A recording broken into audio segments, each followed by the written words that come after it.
요즘 공감 능력이라는 말들을 많이 합니다. 그건 다른 사람들의 생각과 감정에 공감하는 능력이겠죠. 이건 우리가 살면서 언제나 있어 온 것인데 요즘에 이런 특별한 용어로 등장하는 이유는 아마도 이 시대가 많이 필요로 하기 때문이 아닐까 합니다. 실상 지금은 남을 생각할 여유가 없는 그런 각박한 때가 되어가고 있으니까요. 공감 능력은 성경에서도 당연히 다루어졌습니다.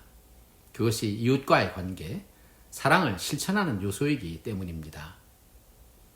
성경은 즐거워하는 자들로 함께 즐거워하고 우는 자들로 함께 울라고 했고 한 마음을 같이 하고 같은 사랑을 가지고 뜻을 합하여 한 마음을 품고 다른 사람의 일을 돌아보라고 했습니다. 물론 공감 능력은 구원의 조건은 아닙니다. 구원은 믿음으로 받는 것이지요. 그래서 바울의 서신을 보면 이 문제는 주로 후반부에 다루어집니다. 믿음으로 구원을 이룬 후에 우리가 마땅히 살아야 하는 삶의 지혜와 내용으로요. 이것은 믿음의 완성이고 구원의 완성이라고 말할 수 있습니다. 구원에 관해서 먼저 정리를 한다면 구원은 믿음으로 받습니다. 우린 세상에서 어떤 자격을 정할 때 믿음을 요구하는 경우는 거의 없습니다. 주로 성적이나 재능이죠. 또 면접을 할 때도 믿음을 보는 일은 없습니다. 재능은 아니라도 천국은 악인은 들어가지 못한다고 생각하면 구원은 착한 일을 많이 한 사람이라야 될 것 같은데 선한 행위도 중요하지만 그것도 구원의 조건은 아닙니다. 구원이 믿음이라야 되는 이유는 이것은 나와 하나님과의 관계의 문제이기 때문입니다. 마치 부부관계나 자녀나 친구관계에서 이런 조건들이 없는 것과도 같습니다. 믿음과 신뢰가 관계의 기초이니까요. 우리의 이런 관계에서는 신뢰는 말할 필요도 없이 당연한 것이지만 신뢰가 존재하지 않는다면 그 관계는 설 자리를 잃게 됩니다. 사랑이나 공감 능력도 그 믿음 위에 있게 되는 것이지요.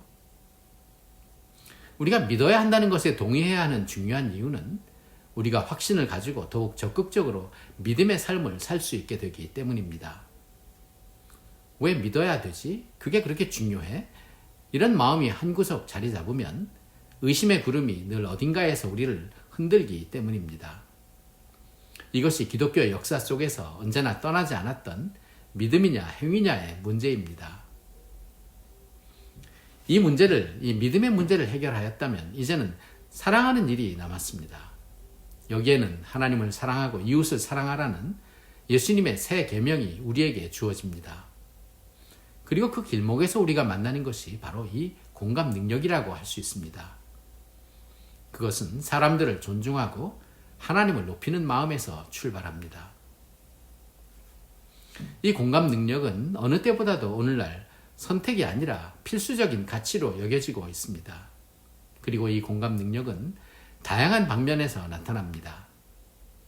여기 4가지로 정리를 해보았는데요.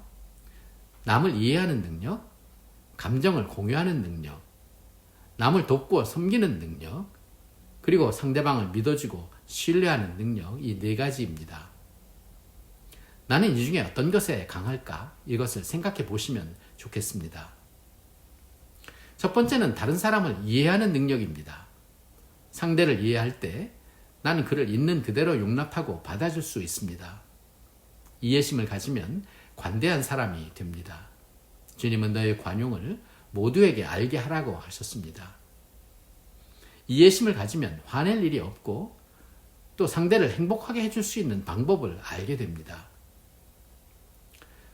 저도 싫어하지는 않지만 제 아내는 밖에서 차를 마시는 것을 좋아합니다. 그래서 자주 데리고 함께 나가는 편입니다.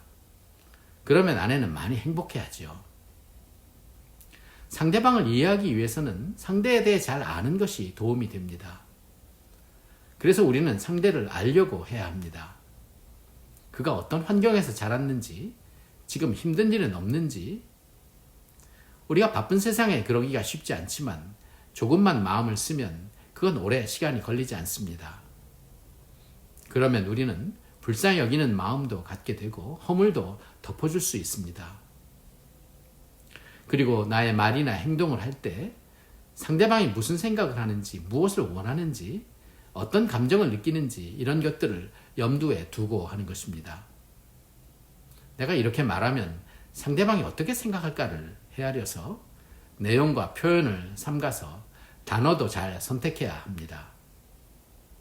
남을 이해하지 못한다면 본의 아니게 상처를 줄 수도 있고 또 그를 위해서 한다고 하는 일이 반대의 결과를 낳을 수도 있으니까요. 그리고 겸손한 마음입니다. 이해심과 공감 능력은 겸손한 사람이 가질 수 있습니다. 남을 더 낮게 여길 수 있는 마음이지요. 내가 하고 싶은 대로나 내 생각대로 판단하기 전에 한 번 더 생각해 보는 것만으로도 우리는 이해심을 키울 수 있습니다.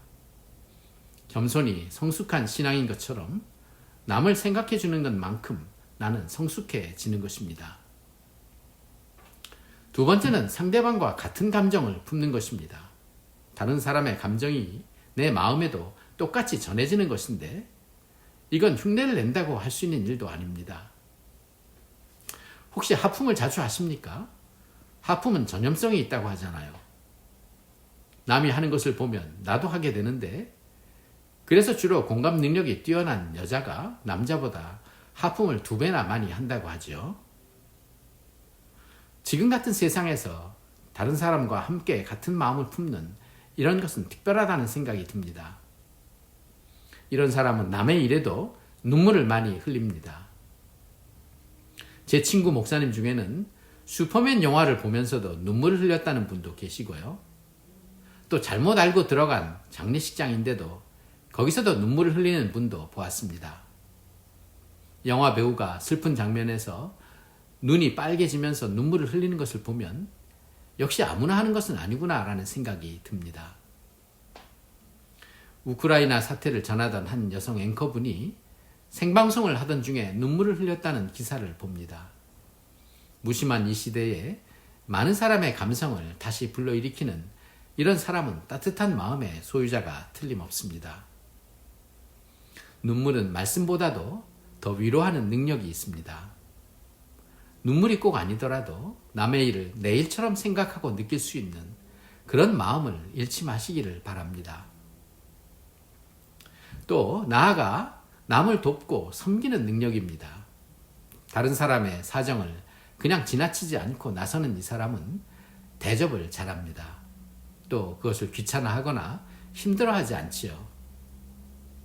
남이 앉아있을 때에 이 사람은 서 있습니다. 그리고 그 눈은 사람들의 필요에 민감합니다. 남을 섬기는 것은 기쁘고 즐거운 일입니다. 그래서 동작도 가볍고 빠르지요. 어느 식당에서 본 한 웨이트리스 생각이 납니다. 나이는 그리 젊지 않은 여자분이셨는데요. 그분은 다른 웨이트리스와는 달랐습니다. 내가 물잔이 비어서 물을 더 마시고 싶다고 생각하기가 무섭게 어느 순간인지 달려와서 물을 따라 주었습니다. 그녀는 누구에게나 그렇게 빨랐습니다. 저는 나중에 당신 같은 사람은 처음 보았다. 당신은 정말 프로입니다. 고맙습니다. 라고 하면서 칭찬을 해주었습니다. 오래전에 저도 웨이터가 되어본 적이 있습니다. 목사님들이 모이는 교단 총회에서 한 호텔에 머무르게 되는 목사님들의 영접을 다른 팀원들과 함께 맡았습니다. 오시는 분들을 반갑게 인사하고 객실을 배정해 드리고 안내를 하였죠. 불평하시는 분들에게는 친절히 설명을 드리고 얼굴에 웃음을 띠는 것은 기본이고요. 그때 섬기는 것이 정말 기쁜 일이라는 것을 새롭게 경험했습니다. 섬기는 기쁨을 삶 속에서 늘 간직하고 경험하게 되시기를 바랍니다. 네 번째로 남을 믿어주고 신뢰하는 능력입니다. 사람은 신뢰의 대상이 아니라고는 하지만 우리는 서로 믿어주어야 합니다. 맨날 속아서 산 사람처럼 의심하지 말고요. 우선 우리는 사람들을 선하게 보고 긍정적으로 보는 것이 좋습니다. 그렇게 한다면 우리는 모든 관계에서 자유함을 누리게 될 것입니다. 피해의식이나 두려움은 우리의 마음에 평화를 갖지 못하게 하니까요. 우리는 오해할 만한 상황에서도 이분은 그럴 사람이 아니야 라고 믿어준다면 그것이 더 옳았다는 것을 훨씬 더 많이 경험하게 될 것입니다. 물론 우리는 이 시대에 경계해야 할 것이 많고 지혜롭게 분별해야 할 것이 있지만 적어도 내가 사랑하는 사람들의 세계에서는 이 믿음을 버리면 이것이 오히려 내가 속는 일이 될 것입니다. 우리가 공감 능력을 가지고 상대방을 생각해 준다면 가정에서나 어디서나 상처받는 일도 없었을 것입니다. 사소하고 쓸데없는 일로 오해하거나 싸울 일도 없었을 것이고요. 우리가 서로를 충분히 이해하고 배려하며 그렇게 한다면 우리의 공동체는 하나가 될 것입니다. 거기엔 항상 감동이 있고 또 어떤 능력을 경험하게 될 것입니다. 언젠가 근교의 냉면집에서 좀 늦은 식사를 하고 바깥을 지나다가요. 거기서 일하시던 한 종업원과 잠시 마주쳤습니다. 눈인사를 하고는 나도 모르게 그분에게 식사는 하셨나요? 라고 물었습니다. 그러니까 아직이요. 좀 이따 할 겁니다. 라고 대답하는 그 종업원의 얼굴에 피곤기가 거치면서 갑자기 환해지는 것을 보았습니다. 식당 문을 나서면서 우리에겐 작은 관심이라도 중요하고 또 필요하구나 라는 것을 느꼈습니다. 주님은 우리에게 많은 관심을 가지고 계십니다. 우리 예수님의 공감 능력은 모든 면에서 탁월하셨습니다. 주님은 죄인인 우리를 향해서 놀라운 이해심을 보여주고 있습니다. 겟세마네 동산에 기도하러 가셨을 때 이때는 잡히시기 전날이었죠. 주님은 땀방울이 핏방울이 되도록 절박하게 기도하셨는데 함께 올라간 제자들은 졸고 있었습니다. 우리도 잘 그러지요. 그때 주님이 하신 말씀은 마음은 원하지만 육신이 약하구나 라고 하셨습니다. 십자가 위에서 죽으시면서도 자기를 못 박는 병정들이 자기들이 하는 것을 모르고 하는 것이라고 하나님께 용서를 구해 주셨습니다.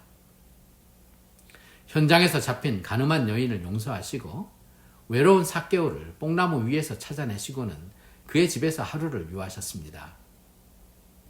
또 부활하신 주님은 자기를 부인했던 베드로에게 내가 부활한 소식을 그에게 전하라고 무덤을 찾은 마리아에게 당부하셨습니다.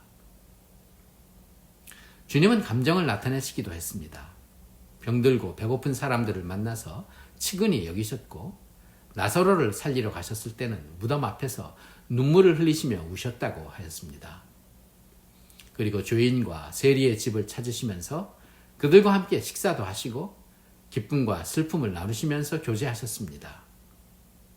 주님께서는 그로 인해서 죄인과 세리의 친구라고 또 먹기를 탐하는 자라는 그리 유쾌하지 않는 별명까지 얻으셨습니다. 주님은 골고다를 향해 십자가를 지시고 가시면서 눈물을 흘리는 여인들에게 나를 위해 울지 말고 너와 네 자녀를 위해 울라고 하셨습니다. 이렇게 말씀하신 것은 주님이야말로 우리와 우리의 자녀를 위해 우시는 분이셨기 때문일 것입니다. 베드로가 예수님을 부인하는 순간에 주님께서 돌이켜서 베드로를 보셨다고 써 있는데요. 그때 주님의 눈빛이 얼마나 베드로를 걱정하는 것이었을까 오랫동안 여운이 남습니다. 또 주님은 광야에 나온 많은 무리들이 배가 고플 것을 생각하시고 오병이어의 기적으로 그들을 먹여주셨습니다. 또 부활하신 후에는 제자들을 호숫가에 찾아가셔서 숯불을 피우시고 친히 생선을 구우시기도 했습니다.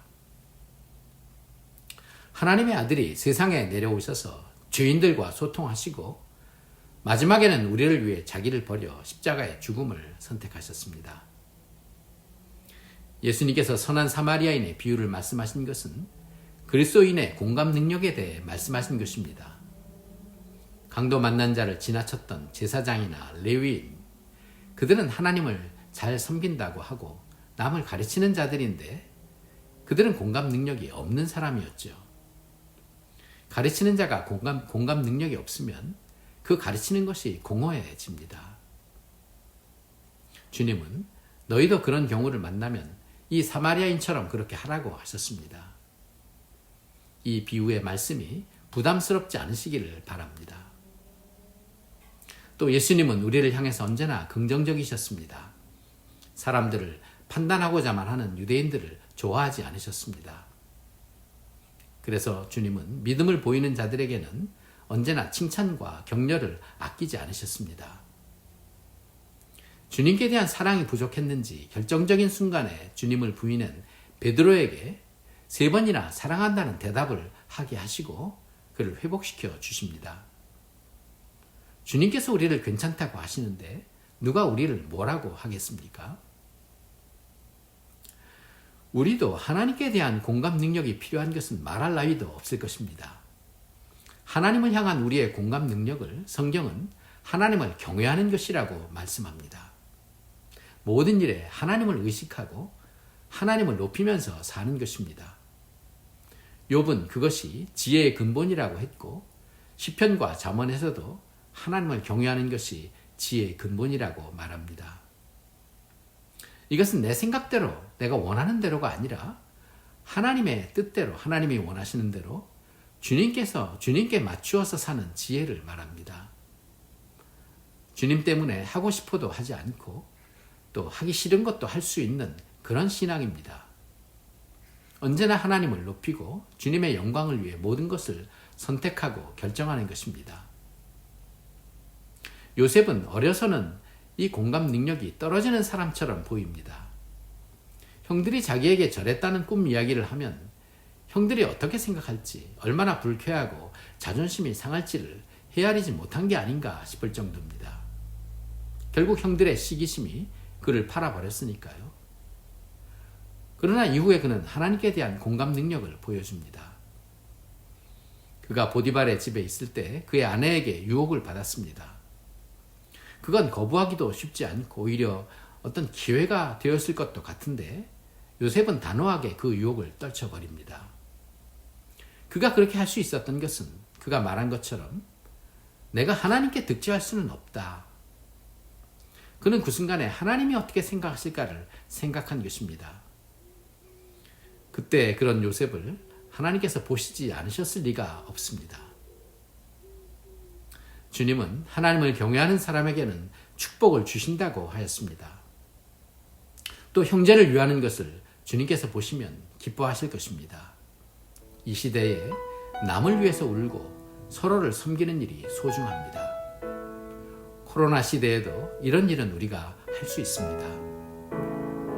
오늘도 사랑하는 사람을 행복하게 해주시고요. 또 우리 주님을 많이 생각하시기를 바랍니다.